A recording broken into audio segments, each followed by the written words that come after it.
Hello there, it's Mr. Pino. On this episode of the 411 from 441, I would like to discuss compromise.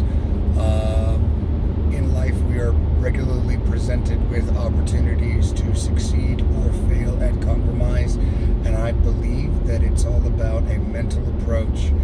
It's very frustrating when you try to apply good practice in your own life and you're met with individuals who are not at the same stage of their own reflections and their own journey. However, when you compromise, you have two individuals who oftentimes are at an impasse. They would like to get their way, whatever that may entail, and they both feel very staunchly that they are in the right. They both have facts to support their claims, and as much as they try to persuade one another to abandon the ideologies or practices or opinions which the other individual holds, oftentimes the tension in the way individuals handle argumentation and conflict doesn't even allow for the platform of compromise. Now, the thing about compromise is that everybody wins because everybody loses, I guess you could say. You're not going to get everything you want. That's what compromise means. You're going to concede. And in class today, one of the vocabulary words I'm going to review with my kiddos is concession.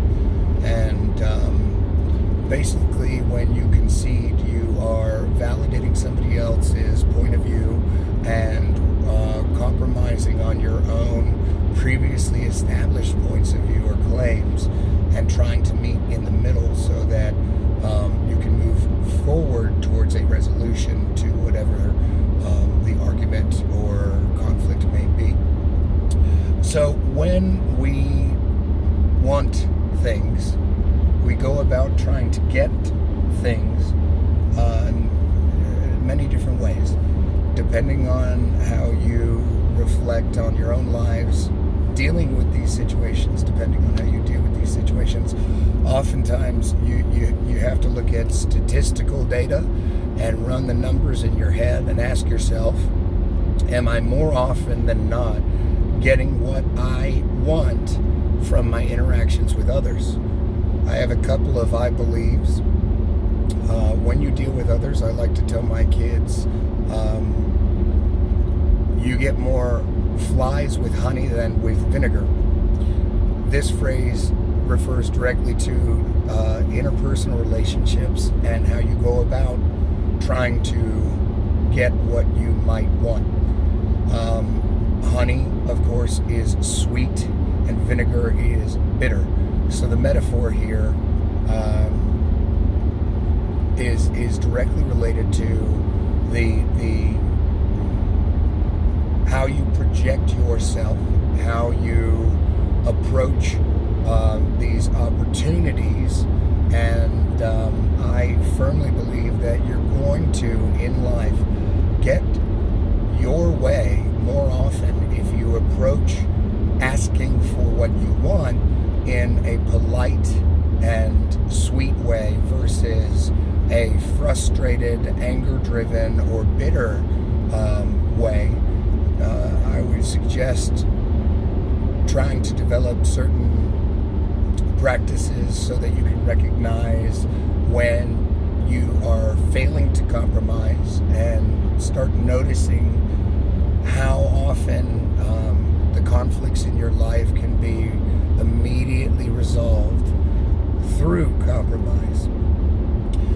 We could give stories all day long. I want to protect anonymity and not use this platform to deliver in reference to my own life opportunities which I have succeeded and in particular failed in compromise. Needless to say, regularly regularly in my marriage, regularly in my profession, regularly in my communication with students and parents.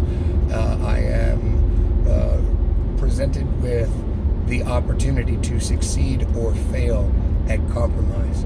I would certainly hope to be receptive to others' needs and others' wants, and always strive to meet in the middle. I think that it's good practice, not only as an individual, not only spiritually, but as a professional within the industry. The pedagogy of compromise in the classroom is fantastic. I love to offer my students choice when it comes to their lessons, and provide them multiple means by which they can accomplish these state-driven standards. And oftentimes, when preparing, because of how much I try to diversify my classroom, I have what I want, which option I would hope they choose. And oftentimes my students they end up in taking ownership over the course, choosing one of the options which not necessarily I am unprepared for, but I would certainly have preferred to approach the material through my preference.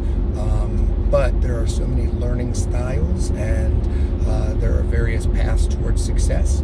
So when I offer my students this privilege to take ownership over their lessons and have choice, and they do oftentimes tend to stray from the option which I would prefer, I have to regularly practice compromise and let go of what I want, and try to focus on making the most of what I've been given, what I'm presented with.